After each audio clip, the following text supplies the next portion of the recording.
Outrider podcast, Bad Business, is a 6-part series about crime and detective fiction. I'm joined by a pair of shady figures, my friends Todd Robbins and Paul Fecto. So come with us as we descend into the seedy underbelly of fiction, where charming crooks, hard-boiled detectives, and femme fatales are all up to some very bad business.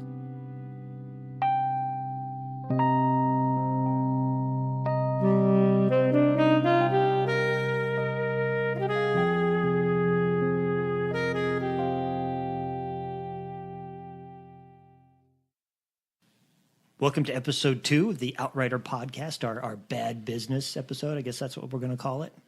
So I'm here with Todd and Paul again, and Todd's going to give us a little bit about Dashiell Hammett and get us started on our discussion. So we're going to roll it right away with Todd. Take it away.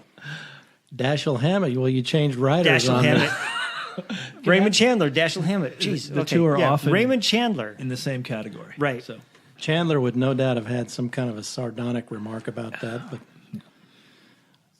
so a couple of points came up just as I was reviewing. Really, it was Tom Heine's biography of Chandler that came out probably it came out in the last 20 years, put it like that.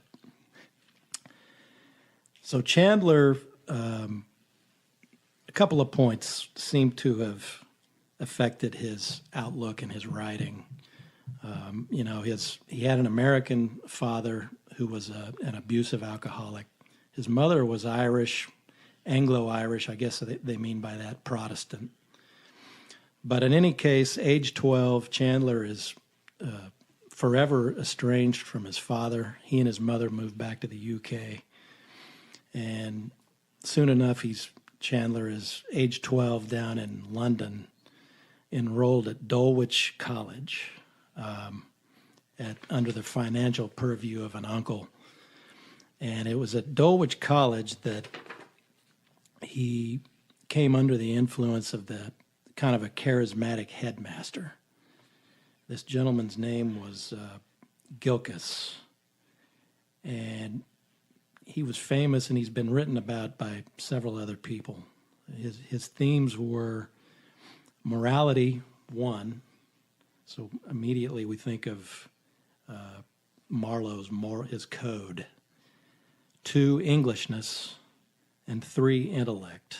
And so we begin to see that this Gilkis guy may have in some way filled the vacuum of male authority and wisdom for Chandler. It's also noteworthy that at the time, basically in the same time frame, a couple of other famous writers came out of Dulwich College, P.G. Wodehouse and C.S. Forrester, who wrote those Hornblower novels. And Heine points out that Gilkis had always tutored these guys to watch for pretentiousness. I don't know what that means exactly. It's just his code. But you can see Gilkis's code in Jeeves, Hornblower, and Marlowe to an extent. The distinct male hero, men of integrity, driven by a decency beyond the call of duty. The sense of honor gets all 3 of these characters in and out of trouble. In any case, Chandler, he lives in England until he's 24, and he's trying to make a go of it as a writer back then, kind of from a different angle. I think, wasn't he trying to be a poet? yes, He was trying to be a poet. And he came out, when he decides to move back to America, Heine found a really cool quote. Chandler said he was through being counted among the worn intellectuals with cigarette coughs and no money in the bank. So he comes back to America, and on the steamer heading for America, he runs into the Lloyd family from L.A. Uh-huh. And they were oil tycoons, but Ivy Leaguers. And they hit it off with Chandler, even though he was a young guy. They liked him, and they had some things in common. They were avant-garde, very generous. So Chandler makes that connection with them on the steamer, and they must have extended some kind of an invitation to come see them in L.A. that the door would be open, something along those lines. He did go to San Francisco first, and he spent some time there kind of knocking around with odd jobs. Not very long, though, a few months, maybe a year, somewhere in there. And Heine suggests that if there's a time when Chandler sort of lives like Marlowe, it was in San Francisco. The idea of being kind of friendless, moneyless, smart, but without any prospects. He got tired of that soon enough, went to L.A., reconnected with the Lloyds, and they connect him to a job at a creamery being an accountant. And he did that for about 4 years. He wasn't making a lot of money, but it was a steady job. But Chandler, the whole writing theme comes back, and he feels like he's wasting his life there. Right. World War I is kicking in. Chandler signs up with a branch of the Canadian Army, and he ends up in Europe. And he really did get into the military conflict there. He saw the bad stuff in Europe. He goes through the military conflict. When he gets out of the war, he comes back to L.A., and by then he's fallen in love with Sissy Pascal, who is this... Chandler, by the time he gets back to L.A., is 31. And Sissy was 40. She was, 10 years older, somewhere in there. And she was a stepmother of a friend of his from the Lloyd circle. In any case, he marries her, and they basically had a pretty good relationship, I think, as much as you can with Chandler, who... starting with the war, had started to pick up his dad's booze hound habits. Right. And so that kind of continued for the rest of his life. And it becomes a factor soon enough when he gets back on with the Lloyd family, this time in the oil business, age 31. He becomes a junior accountant and quickly smokes out an embezzlement scheme being perpetrated by the chief executive of the company, chief accounting executive of the company. And so, he goes to trial with the DA and actually feeds the DA the questions that need to be asked of this senior executive of Dabney Oil. And thereby, Chandler becomes the chief accountant at Dabney, gets himself a nice big raise. The roaring 20s are kicking in. Chandler's sitting there with his cushy gig. He's got his wife. He's good to go, correct? Well, it doesn't take long until he's disenchanted with the Dabney Oil gig again. He feels like he feels like he's wasting his time, kicks back in. He starts to have trouble going to sleep at night. So the booze really, by the end of the roaring 20s, the booze is taking over Chandler's day-to-day living. Right. Hines points out that Chandler, he's not coming to the office until Wednesday, which, what writer anywhere would not be unhappy with that scenario? But we know how that's going to turn out. If you don't come in till Wednesday, even if you're the chief executive, you get fired. And so Chandler he's in his early 40s, he gets fired, but that is the turning point in Chandler's writing life. Right. Because that, when he was put out by Dabney in his early 40s, was when he got serious about this detective novel thing this time around. Right. And he becomes part of, you mentioned Hammett at the outset, he becomes part of that hard-boiled crime novel or crime short story writing thing that's being done. Hammett, Chandler, the Black Mask People. And that's Chandler's start. And so the mental approach that he adapts with Marlowe is one way to think about it. When he was talking to a friend about the writing of The Long Goodbye, which was one of the later books, obviously, but he says that the mental approach that he needed for Marlowe was dash and high spirits, gusto. And I thought of that when I was circling back to what we mentioned at the last of our previous podcast when we were talking about John Gardner and that question, that point that John Gardner brings up about first-person narration.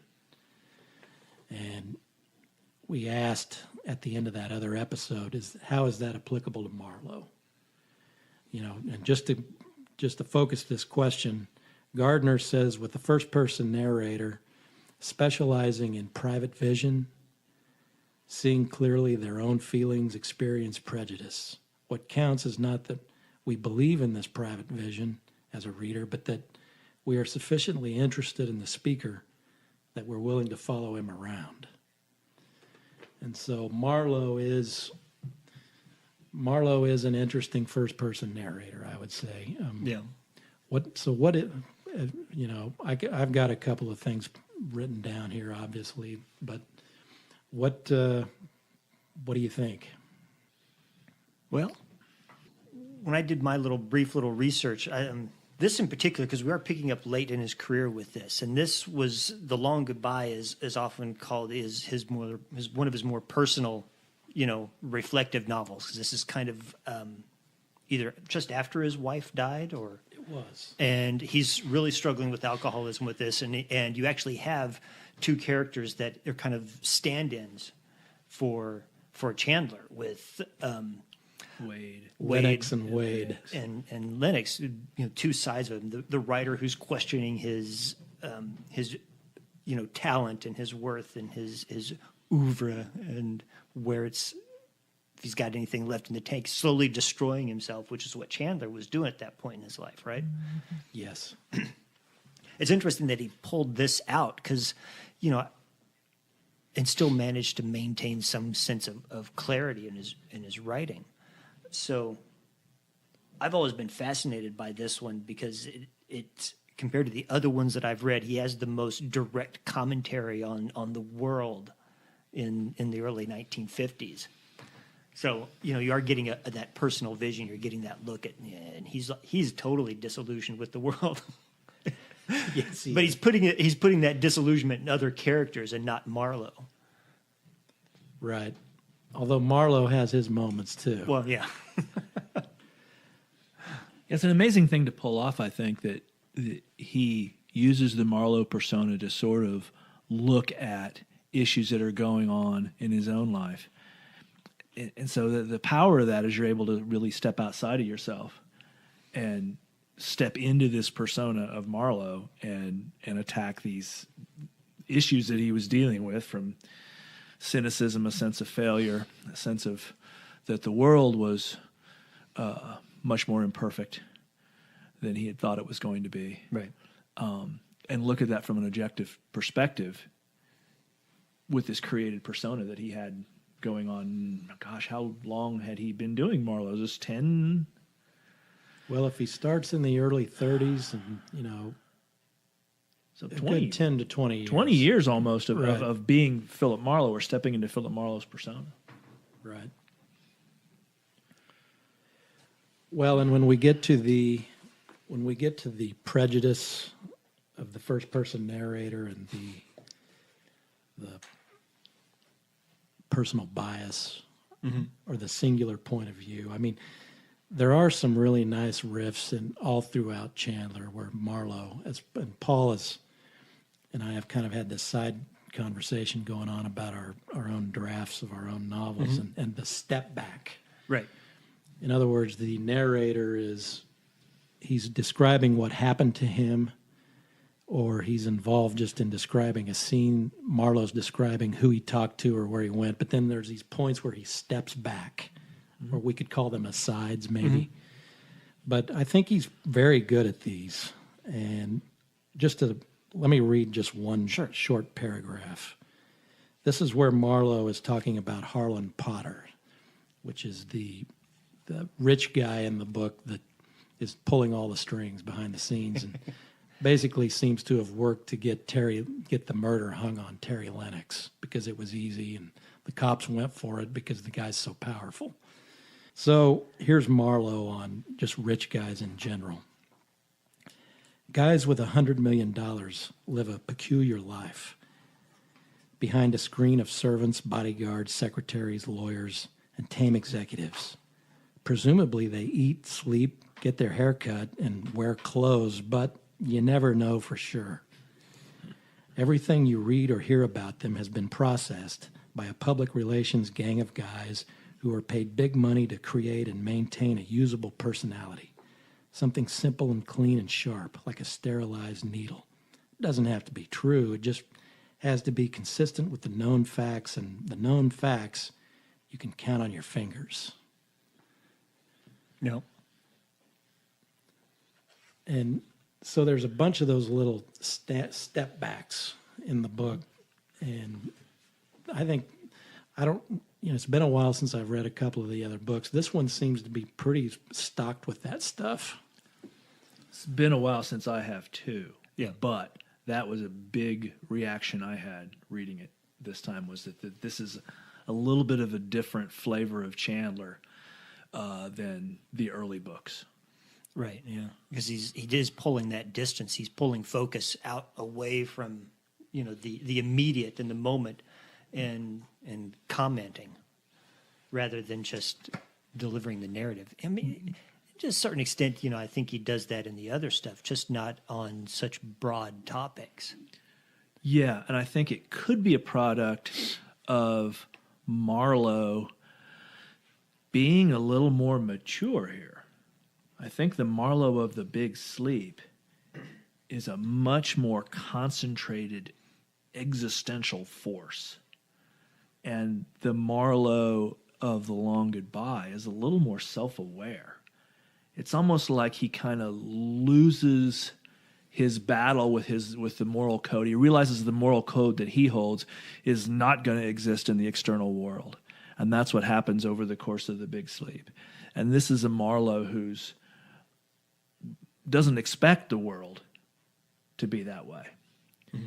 He has his own code, and he comments on the status of society. But I almost get a sense of where the guys almost kind of made peace with that idea that society's crap.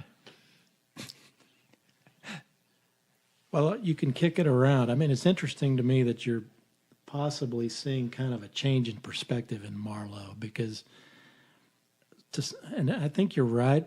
When I was kicking it around in my own mind, because he seems like in my mind, in some ways, he just never changes. He's just this guy. He's got his code, and he's going to stick to it. And Terry Lennox might change his identity and sort of lose himself in that way for whatever reason, maybe because he doesn't have the backbone to stand up to these people. Or we can argue about, or he's lost his nerve, because he seems to have had that backbone at some point, having been a war hero, saved his friends, but since then totally, which seems like a totally logical progression for someone who's been through something traumatic to then just lose their nerve. Does it suggest in the book he was somehow broken by his time in the German camp? I mean, I think that's what possibly. It's floated that way. Yeah, they don't know. I mean, it's never talked about what actually happened, but yeah, we assume he was tortured for a period of a year, I think it was. Just as an aside, okay, so Lennox begins as, are we right that his first name was Paul Marston, or was that a made-up name too? I think Marston was a made-up name, because that was what was on the wedding certificate, and that had to be a fake name because he was enlisted as Terry Lennox. Right. They couldn't get married. That was the whole. So we don't even know what his name was, or was it Lennox? I'm suspecting it was Lennox, but the military records you think would correspond, but I mean, it's always real identity. So he goes back to Lennox then when he comes to the West Coast. Right. Yeah. The only coincidence in the whole book, any novel like this is going to maybe have a few of these. It does seem to be a very small world that when Lennox gets to the West Coast, he's right in the circle with his ex-wife. Right. I mean, L.A.'s a big town, but and somehow they both end up in this really exclusive neighborhood. Right. This down little circle of people. Right.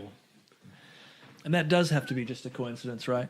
There's not anything implied there that she No, that it she's was. totally floored when she first sees him.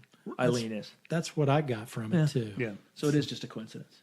Yeah, and it's one. I guess if there's a place where the book wants you to just not ask that question, this is it. Yeah, yeah. Is this one of the ones where he cannibalized? I think that was his term.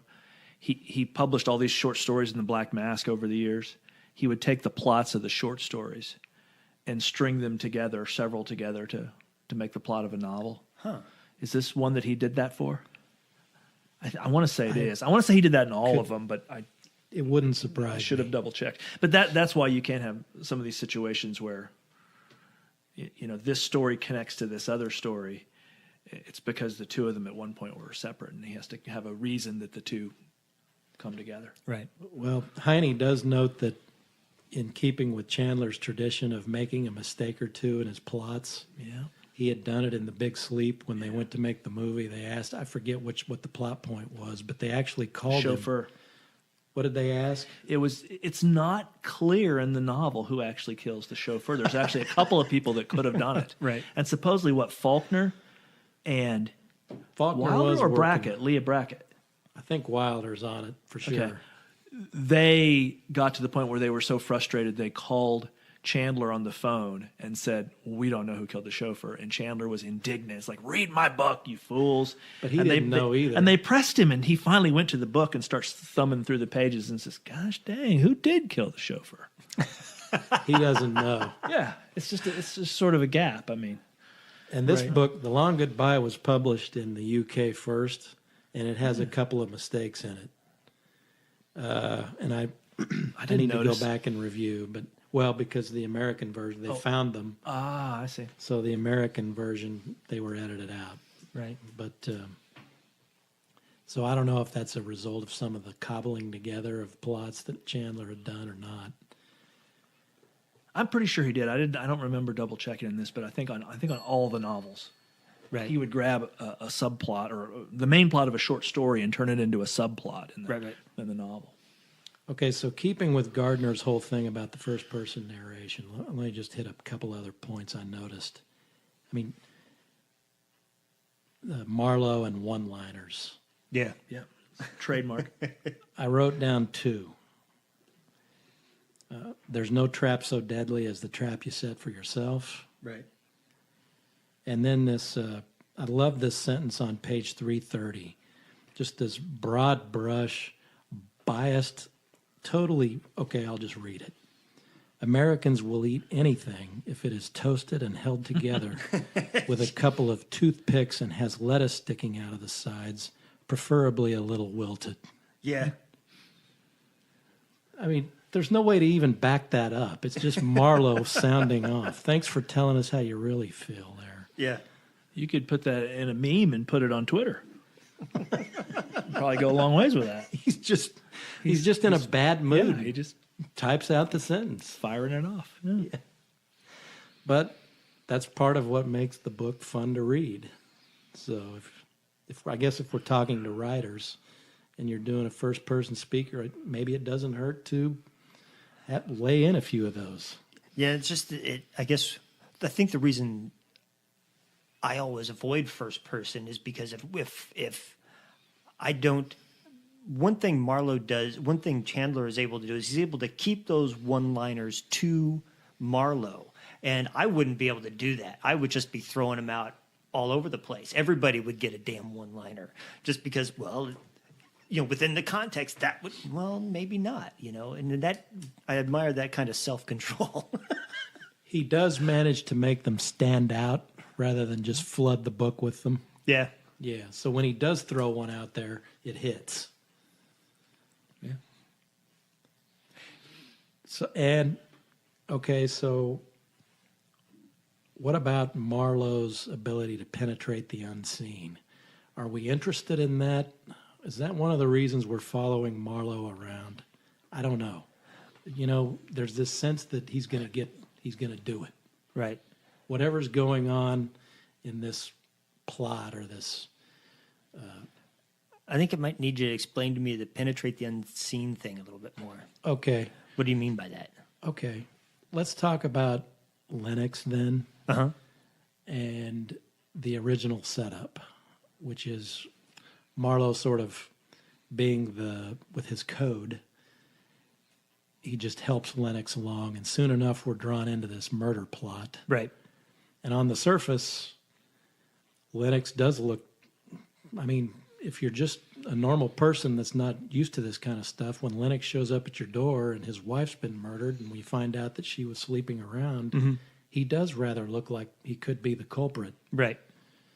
But Marlowe doesn't really buy off on it. He makes an assessment about Lennox's personality, and he just doesn't see him that way. So even with all the cops are putting a fist in Marlowe. I mean, they're beating him up. Yeah. And he's got the big guy, Potter, perpetrating the whole narrative. The papers are good with it. Silencing the whole story. Yeah. Nobody but Marlowe disagrees with this thing. And, he decides he doesn't agree with it, even though Lennox skipped town and tried to get away. So the rest of the book is about Marlowe trying to uncover what really happened. I guess by the unseen, I mean then, what are people disguising about what they've done and who they really are? Right. And whatever that is, he's going to be able to unmask it. Yeah. Yeah. I think that's it, because there's never a pullback where he stops and talks about, I was going to stay on the case until I figured out exactly what had happened to Terry. He never says that. We get 3 days went by and then this happened. Right. But I think we are stuck with him, and we have this sense that he's, it may take a year or a couple years, but he's not someone who's ever just going to drop something and let it go away. Particularly when it involved somebody that he liked. He has this positive, the whole novel springs out of his attachment to Lennox in a way. So I think part of what you're saying there, and part of why it's an accurate way to frame it, is that one of the reasons we stay with the book is because we have a sense that he's not going to let this go. Right. It's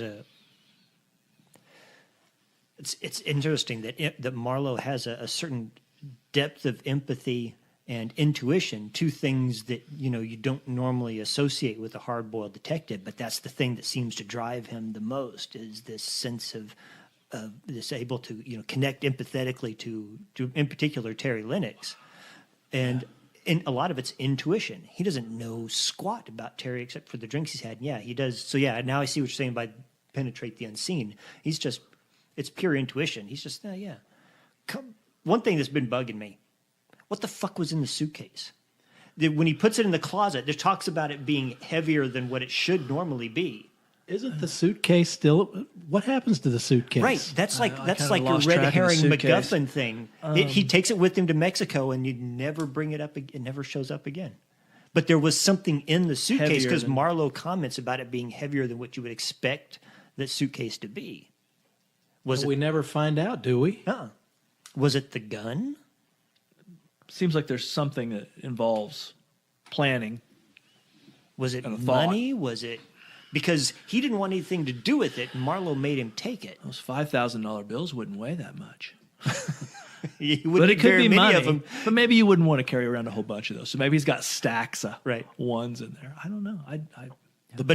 You call it, the portrait of Madison, please. Okay. Sorry. Portrait of Madison. Portrait of Madison. Maybe the suitcase was what was used to kill the chauffeur in The Big Sleep. That's why we had to tuck that away. Right. Okay. Yeah. But I thought it was interesting, though, that he dumped the keys, behind the wall and, to Lennox's car. And it's just kind of... There's part of me that's going, you could take the abandoned things from Raymond Chandler novels and write your own novel. You can. I like it. It's been a while since I read John Banville's, or Benjamin Black's, I should say. I think I need to go back and read it, but I think he actually does pick up with the suitcase and the black-eyed blonde. Oh, so that's a sort of a sequel? Yeah, he comes back with it. He circles back. I think Benjamin Black picked up on the very question that you've raised in the black-eyed blonde. And he stitches it into his... A pigskin suitcase. Yes. Interesting. It comes up. What I was in can't it? remember precisely what. It's been a few years since I read that book. Okay. We may have to. I'll try to report on it later. Take it. So Banville's going to tell us what was in the pigskin suitcase, There's a narrative there. right? Yep. So that your point is totally valid. Yeah. Yeah. And the bigger point that Chandler's known for not having the most well executed plots as far as a mystery story goes. Right. And I've run across fans of the mystery genre who have not liked Chandler for that very But reason. isn't that more realistic that there would be a lot of loose ends and unanswered things? I mean, to tie everything up in a neat and tidy bow seems rather fantastical. Yeah, that's a good You know, point. It's both more literary because who really cares about the plot in the end anyway? I mean, we're not in this to actually sort out a plot. We're in it to Right. for bigger questions. But ironically, then in the end, yeah, I think it is more a realistic. I mean, how an actual case goes is there could be a whole handful of things that fall through the cracks. Right. So have any of you read, because I didn't get around to reading it. I didn't find out about it until, this morning, that Chandler had an essay in a book. Was it The Deadly Art of Murder? Have you read that? Something like that. Where he talks Fine Art about, of Murder, is it called? realism and Down these mean streets, a man must go. I forget. I've read it too. Yeah. And so it'd be interesting to pick that up and take a look at it and see because it does sound, I managed to read like the first, page and a half. And I wish I'd found it earlier and been more on the ball with getting Chandler read. Todd and I were both talking about this earlier, that we finished it last night. It's like we gave ourselves 3 weeks and we're off here still just farting around. It's just He actually has a fairly sizable body of critical. Right. I don't know if sizable. There's essays out there floating around. That one's the most famous, but I think he said quite a bit about the genre. And about realism, too, didn't he? Because I think that's what it went off on. Right. I mean, I read a little summary, and he was quite critical of British mysteries, Arthur Conan Doyle and stuff like that, and about how there's, this lack of reality to it. You have these exceptional people that have these, outsized, gifts, Holmes's, deductive reasoning skill that just surpasses everybody's, can notice the tiny little thing on the collar, and that's the whole key to, right, sure, whatever. They're fun, but he's definitely seems to have a critical eye of them. It's interesting when you think about what you said about Marlowe having a sense of intuition, connecting to people on a human level that's beyond what you could put into logic. Mm-hmm. The first time he sees Lennox, for some reason, he feels drawn to him. He even says in that first chapter, I think a couple of times, that he's not really sure why, or he thinks, he probably should just say the heck with it and let this drunk go by the wayside. Yeah, he does have that whole part where he says, I should have just run the other way and never stopped. here. I might suggest. He points out that Lennox's manners. If he wasn't from England, he had the manners of an Englishman. Yeah. That's not the exact quote, but I hate to do it, but I have to go back to Gilkes, and Chandler's early training. Number 2 was Englishness. Right. So Marlowe likes Lennox's manners, for one thing. He's a rogue, but he's a rogue with manners. Yeah. And this is, I think we talked about this before, this is the only novel that doesn't start with a case. And we'd have to go double check, so it could be wrong, but I'm pretty sure all the other ones... We're 30 or 40 pages in before right? Yes. The others all start with somebody comes into the office or he's, been called somewhere on a case. This one, the whole first part of the book is just Marlowe happens to be out at this club and see this guy. And yeah, you don't get anybody try to hire him until Eileen Wade comes in with... Right, or actually it's the publisher at first. Oh, that's right, yeah. But and that's contrived, isn't it? I mean, isn't Eileen, if I'm getting the plot pulling right, the she's strings. essentially... So all of this actually comes out of his meeting with Lennox. Even if they're cobbled together short stories, Right. he's sewn them together to where it Yeah. all goes back to that meeting Right. with Lennox. Well, it's... So, truth to tell, as you guys were doing this thing, did you think it was Eileen all along? No. No, I didn't. I didn't know where we were going.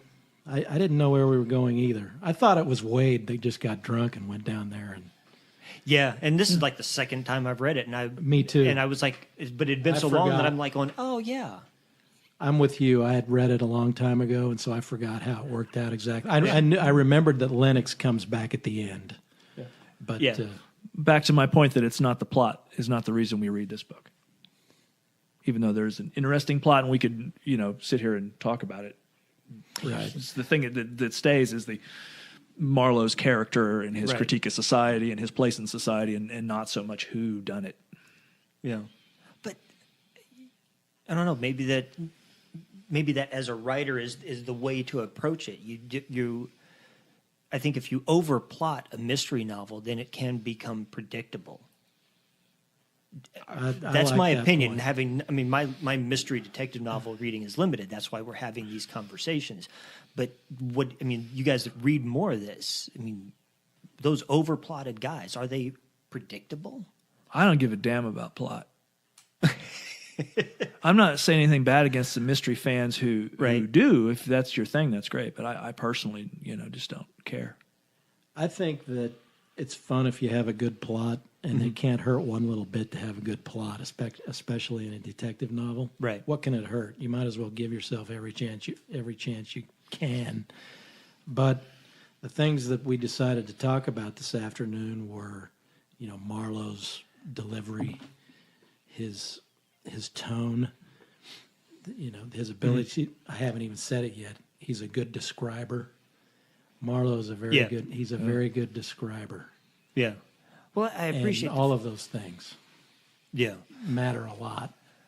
He's definitely mastered a certain art to describing people that doesn't. Well, there's some writers that do it, and they have certain crutches that they use. They have certain things that they do, where you're like going, "That's the wrong kind of specific that I need to imagine this character." But when Chandler gets done, and he's usually got a very detailed description. They had this and this and this. But yet, and I'm like going, that's pretty good. You throw some half-assed hack in there who does that, say like my favorite nemesis, Dan Brown. And it's like, really? That doesn't tell me anything unique about this character. Poor You've Dan just Brown. basically given me a driver's license description of somebody. 6'1", brown hair, gray at the temples, blue eyes. Bleh.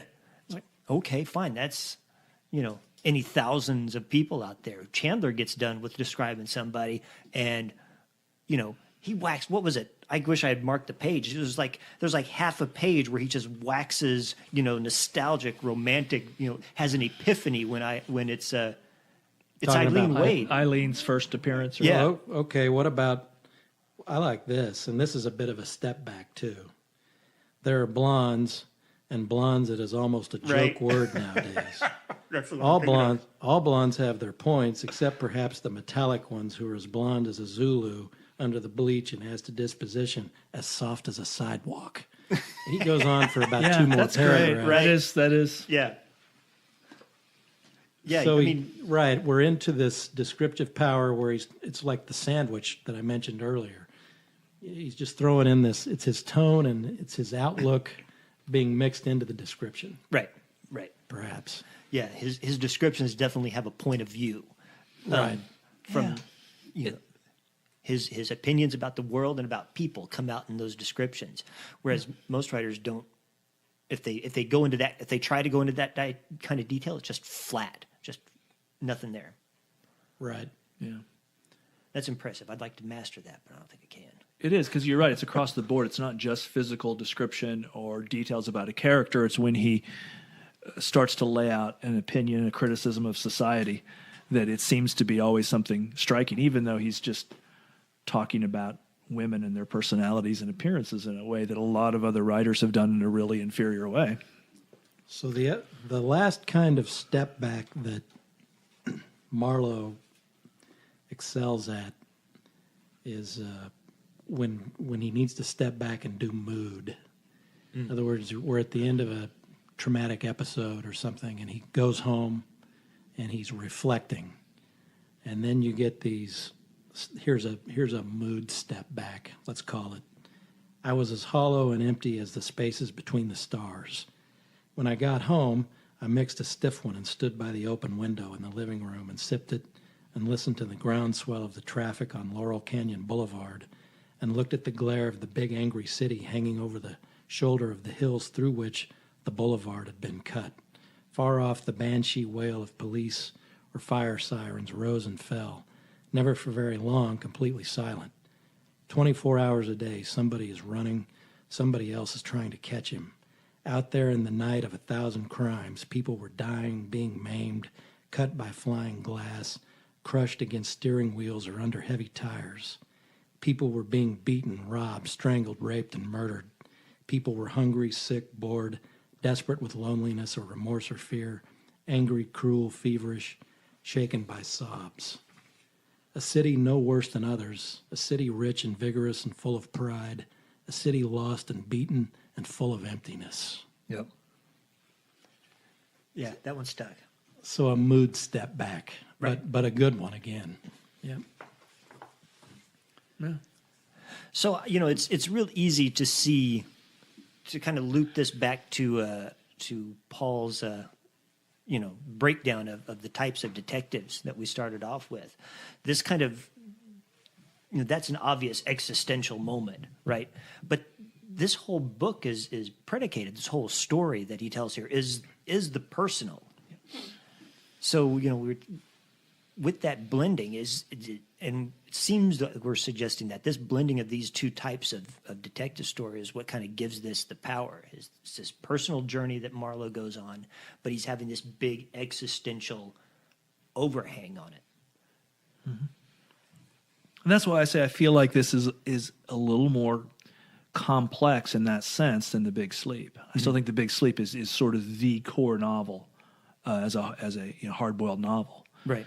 This has that little extra layer of the personal, which I don't know if that's Marlowe is older, and he has sort of honed his style, and he is what he is, and so this personal element comes into the play more strongly, or if it's just Chandler being more literary. I mean, he's been writing these novels for 10 years. This is the 6th or 7th. Yep. One, and he's just doing more stuff with it. I mean, I don't remember, some of the techniques he uses, pulling in the documents. We have Wade's typed drunk note that he wrote. I mean, those are sort of interesting elements to add, and I don't know that he does that anywhere else, Chandler. But why did Wade he destroy it?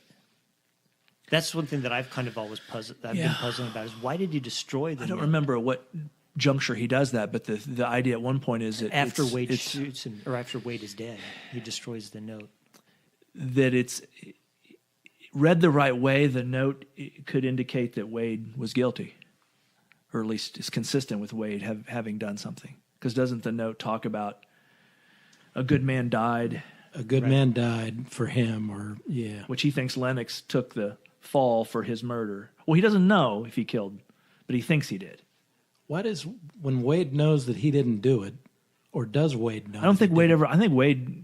He knows that it was either him or I guess Wade knows that he either did it or his wife did it. And since Wade is such a blackout drunk, he doesn't know for sure if he did it or not. Does he have any idea that Eileen might have done it? Maybe he does. I didn't think that. Well, I thought as we came to the end of the book that Marlowe feels that Wade had warmed up to the idea that it was likely his wife. Maybe. But we're not sure because we don't know what Wade thought. Yeah. Ultimately, if Wade didn't know, then why did she kill him? Jealousy, rage, anger. The fact that he could easily surmise, not easily, but would surmise at some point. That he would surmise might be it. Certainly he was a pain in the keister, but that's not a good enough reason. Yeah. She got to just like killing. You've done it once, might as well do it again. It had been a couple of weeks since she offed. Yeah. Eileen was really a serial killer, so we didn't know that part. No, there is to one of the other things that kind of puzzled me, and this is kind of just me as the writer thinking about, how, you develop characters and get them into situations. one, I don't understand why he kissed Eileen Wade at the party. And two, I don't understand why Lennox's sister-in-law ends up going to bed with him at the end of the book. Loring, why she... Loring. Yeah, he ends up marrying her in a couple of books. Oh, he does? Yeah. Marlowe does? Yeah. She comes back at the end of Playback. Oh, wow. See, And you've ruined that's- Playback. Oh, God, for I'm me. sorry. You're Just- gonna have to we're gonna put delete a this. disclaimer Yes. in these, Jason. There's all Delete kinds of this. spoiler alerts. And I think people will be fine because I've read Playback myself. It's been so long ago I don't remember the story. She's not a big part of it. It's just and I don't remember the exact context, but the ending of that book is Playback, and that's his last one that he actually finished, is radically different because she shows up and it has a quasi-positive ending because he's got a lady around who he's interested in, and then in Poodle Springs they're married. He started Poodle Springs and died, and then Robert B. Parker finished it. And yeah, Linda Loring's his wife in it. I haven't read Poodle Springs since 1991 or 2, and so we need to say nothing else about that. But their banter does not seem to me to be at all, romantic. It's snarky. It's kind of, there's always this comment about don't be mean or don't be cruel, and the next thing you know they're in bed together, and I don't understand that. How that dynamic as a writer. I mean, it's interesting from a noir kind of, so that's how you get the girl, but that wouldn't work in real life. The first time you said something cruel to a woman, the last thing she's going to do is drop her panties. So I'm just You don't want the incels to be reading this book. I think they have been, and that's their problem. They think that's how it works because I wonder what. Maybe it was the time, maybe it was the era, but I just don't see how Chandler got her in bed. I mean, I don't see how Marlowe got her in bed. I think she got him in bed too. I think was she there in the bar that first night on purpose or first afternoon? Oh, where she's all in green. They and both she drank thinks a gimlet. Was that part of somehow this? She's hanging out there too because she knows that. Yeah, I think she had him. My inclination, I don't know, this isn't, I don't think, proved out anywhere in the story. She was having him tailed, or she had known something about what it's no Terry coincidence was that doing. Right. But once she sees him, she seems to be totally engaged. I mean, they sit down and they have, and that's a pretty feisty exchange even there, that first encounter. Yeah. So there's obviously some sort of chemistry between them from the beginning. But it comes out as antagonism, and I'm trying to grab. I'm kind of picking up on that, though, and I'm thinking maybe that's a theme that runs through some of the other books with Marlowe. It seems like there's always a female character that he kind of has a banter with at the very least, and then it ends up becoming something for a while. Sternwood. It just seems to be his thing. But I don't know if there's a counter to the... if there's a way to explain it, I suppose it would just be that she comes to his chutzpah. It's a proving ground in a sense. He's the only one that will ride it out against the various forces that are trying to tamp this thing about Lennox. Yeah. He stood up to the cops. He stood up to the bad guys. He stood up to her father. Yes. And so maybe she likes that. And yet she doesn't really say that, though. Right. And then maybe she likes the fact that he stands up to her and won't let her get away with stuff. With that, maybe that's what that snarky, Right. He sasses her about that, too, because at one point, he points out that, and he puts it on rich people. He says, "You rich people, it's like you sass me, and then I give you a little change, and all of a sudden I'm being out of line." Or that's earlier. That's in one of their earlier fights. But one of the other things that I noticed in this book is that, and I suppose it comes back to the code that we talked about earlier, and Paul's had some good stuff. You guys have both had some good stuff about this. But my question is, what do you actually have to do to get this guy paid? What do you have to do to get Marlowe to accept? What does he live on? What does he live on? He refused. No, but who pays him in this thing? Yeah, he puts a $5,000 bill in the safe and $300 out of the coffee can into the safe and leaves it alone. He won't spend that. He won't let Lennox pay him. several people Wade tries to pay him, and Wade doesn't get him paid either. So does he have money saved back from a previous story? Is that what the deal is? I think that I was thinking along those same lines because I kind of thought about those categories I'd come up with, how they actually don't really cover financial gain as a motive. I mean, I think I said this, someone's in it for their duty to their job, right? Some sort of personal angle or the existential angle. Some people could just be in it for the money. Absolutely. And I think that by Chandler going out of his way to show Marlowe not being in it for the money, that's deliberate. I mean, I think you're picking up on something there that seems to be wanting to send a message. It's worth noting, when I went through Heine's biography again, getting ready for this, Chandler's agent, on reading a draft of The Long Goodbye, told Chandler that Marlowe was getting to be too Christ-like. Huh. And he wanted him, I suppose, to redo part of it, or he just felt like, and I think we're speaking to it right now. The guy, what is he out there getting his head knocked for? And I mean, I suppose it comes through with the existential and these things that we've already talked about. He kind of explains that after the segment with the cops. It's not about this code. He says it's about the fact that this is my business, and if people think I'm going to just roll over easy on my clients, they're not going to hire me. Right. He tells Oles, is it Oles? He tells him, I was in this to an innocent man, to prove that an innocent man, I forget how he says it. In other words, he wants to prove that Lennox didn't do it. Right. And he was going to take the hit for him. So maybe that's why he doesn't take the money. I come back to this whole thing that comes from Chandler's childhood, too, at Dulwich College. Once again, we're back to honor. Right. The sense of honor. And I would say we're into something that's literary, because Chandler doesn't seem to be as worried about that notion of realism there. I've got a symbolic message, collection of symbols I'm putting together here. And if there was an earlier draft that was more Christ-like, or just He went back through it after he fired the agent, by the way. He did go back through the manuscript, and he struck out some of what there were some preachier lines in there that Chandler did get rid of. Right. He set out to write it this way. That's why I think it's a little more of a literary project in trying to pull off this creation of a knight character in a hard-boiled L.A. novel. Right. And yeah, he probably went overboard at some point, but that's a literary impulse and not a right. I'm trying to sell you a cool, violent plot that you're going to want to buy. Right. So he's having a meta argument with Roger Wade. Then Right.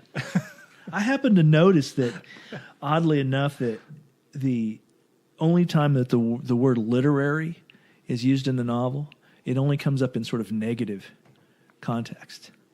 Really? It's it comes up like 4 times. 3 of them, one of them is just an innocuous comment, and 2 of them are Wade, and one is the term is literary prostitute, and the other is, this is too literary. Uh-huh. And the other time it comes up is towards the end with Endicott, when he first reads the the letter that's supposedly, it's a little literary.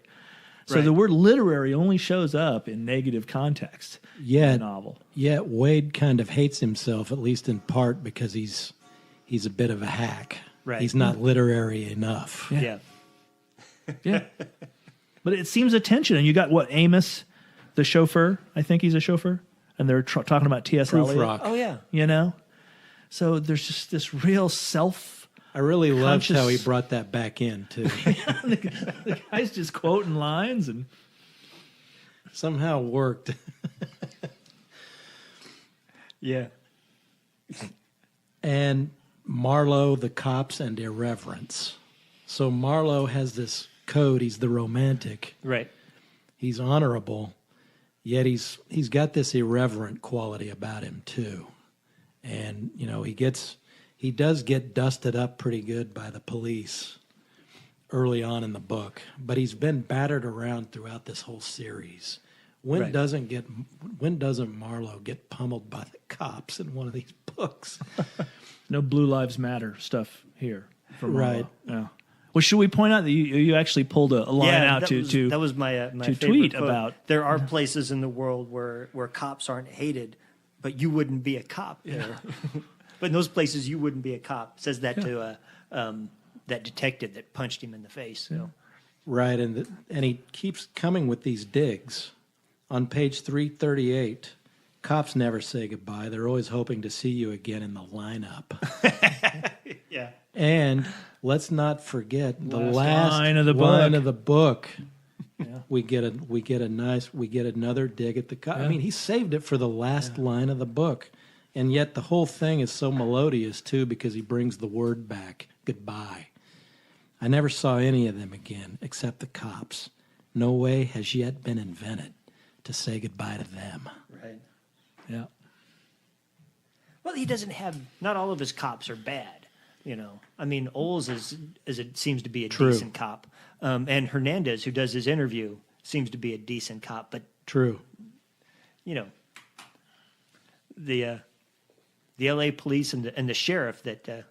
I'm too grounded in 2018, I guess. But I mean, I always ask myself, okay, if you're getting battered by these guys, why don't you go hire a lawyer at the end, take them to court, make it public that you got beat up? But the novel just doesn't want to ask that question, I suppose. Maybe you couldn't do that in 1945. I'm sure you could, though. Maybe it just went without saying. Yeah. Everybody's talking about, wow, Marlowe, you were in the jail for 3 days. They know he got beat up Right. for 3 days. Maybe. Sounds good. Think we're good? I have one other interesting thing to throw out that sort of ties in with that in terms of the cops. We know that that Marlowe is critical of this rich culture in this little gated community. And we know he's critical of the sort of sham that is Hollywood culture and LA culture. Right. He also goes off at one point of, on good old real Americans, too. There's that passage where he ends with, I'll take this sordid, dirty, crooked city. I mean, that seems to me that in the book, Marlowe is an across-the-board social critic. And so he's really not letting anyone off the hook. So the fact that there are where cops he says getting... he could have stayed back home let and me find that. become the hardware store manager. And it's really kind of mean-spirited in a good way. But no, it's perfect. I mean, I relate to it just real personal because I, live among real Americans and hear how phony everything is in L.A. And I'm like, well, shoot, I'd take L.A. any day. I know. Sounds like fun. I would have stayed in the town where I was born and worked in the hardware store and married the boss's daughter and had 5 kids and read them the funny paper on Sunday morning and smacked their heads when they got out of line and squabbled with the wife about how much spending money they were to get and what programs they could have on the radio or TV set. I might have even got rich, small town rich, an 8-room house, 2 cars in the garage, chicken every Sunday, and the Reader's Digest on the living room table. The wife with a cast iron permanent and me with a brain like a sack of Portland cement. You take it, friend. I'll take the big, sordid, dirty, crooked city. yeah. And that's an amazing statement for someone who's basically just spent a lot of the novel, that passage you read where he's looking over the city and thinking how horrible it is. It's horrible, but I guess I'll stay here. Yeah. Well, me too. I'll take the city over Yeah. that. Seems almost you're damned if you do and damned if you don't with Chandler. I mean, Ironic, he took a swipe at the Brits when he came back over on the steamer. What was it? Cigarette coughs. Yeah. And didn't he wind up later in life back in England and pretty disenchanted with England as well? Sounds right. Sounds right. All right. Yeah. It's a good talk, guys. So in 3 weeks, we're doing Megan Abbott and Charles Willeford. So we're doing Abbott's Die a Little and Willeford's The Woman Chaser. This one's going to be our dirtier one, right? This is our Right. noir and our crime section. Yes, I mean, we talked about it in the first episode that with the hardcore noir, which is where we're going when these next 2 books, one way to think about it. I said Terry Lennox a couple weeks ago. In other words, it's one of the characters rather than Marlowe telling the tale. Right. Yeah, this would be something like Somebody who's more. Menendez or You're right. yeah, somebody who's got a racket on the side or in the background doing the crime, but The transgressor, as it were. but still trying to figure something out and find a. Yeah, Right. yeah. All right. Good going, guys. This was fun. The Outrider podcast is hosted by me, Jason Quinn-Malott, and produced by Heather Ann Eden. You can subscribe to the show on iTunes or Stitcher and go there to please rate us and give us a review, or you can get the show straight from our host, podbean.com. Thank you for listening, and we'll see you next time.